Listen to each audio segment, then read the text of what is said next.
Hello everyone, welcome to No More Doubts. In this tutorial, we will see what is SQL, Structured Query Language. Before getting clear with what is SQL, let's see a simple example. If you want to communicate with any other person, you will be communicating in English, Hindi or any other language which is commonly known by you and the other person. Similarly, when you want to communicate with a computer, you will be using programming languages like C, C++, many other. And when you want to communicate with relational database, SQL is the language you had to communicate with a relational database. And I think you are clear that SQL is the language we need to learn to communicate with relational database. And SQL is the language used to communicate with relational database to store, manipulate and retrieve data. And simply you can say it is the language used to manage relational database. And we say that it is the standard language used for writing queries in a databases, and it was approved by ISO, which stands for International Standard Organization, and also approved by ANSI, American National Standards Institute. And the commands of SQL are mainly of 5 types, or we say commands of SQL are divided into 5 subgroups. They are DDL, DQL, DCL, DML and TCL. These are the 5 subgroups of SQL commands. Let's see this briefly one by one. First, we will see data definition language, which is also known as data storage language. The commands of this data definition language are used to define the database structure or schema, which is nothing but the structure of a table in the database. And it is also used to specify additional properties of data like data types and constraints. And next, the storage structure and the access methods used by database system by a set of statements in a special type of DDL called a data storage and a definition language. And create, alter, drop, rename, truncate, comment, these are the commands of SQL comes under the category of data definition language. And next we will see what is data query language.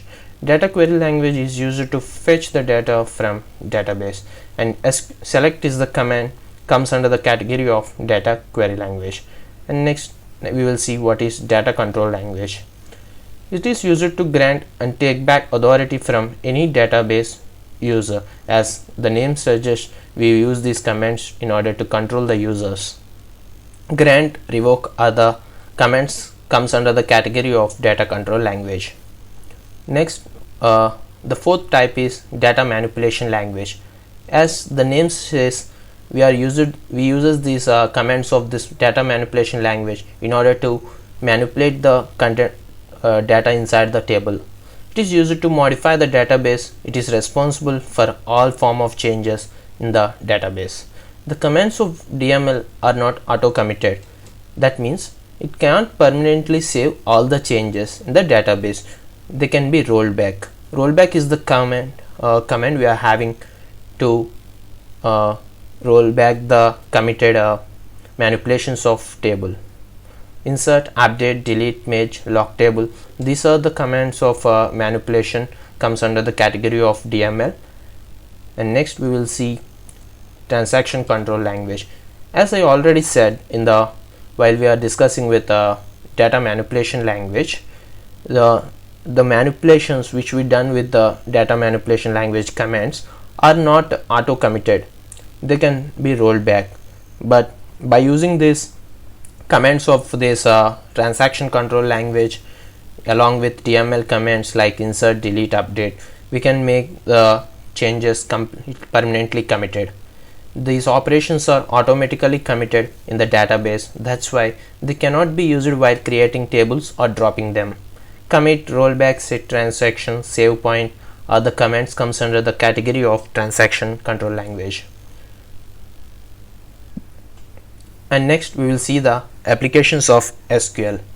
SQL is commonly used where there is a need to deal with huge amount of data like educational institutions, financial institutions, business, healthcare, government. Let's see this one by one.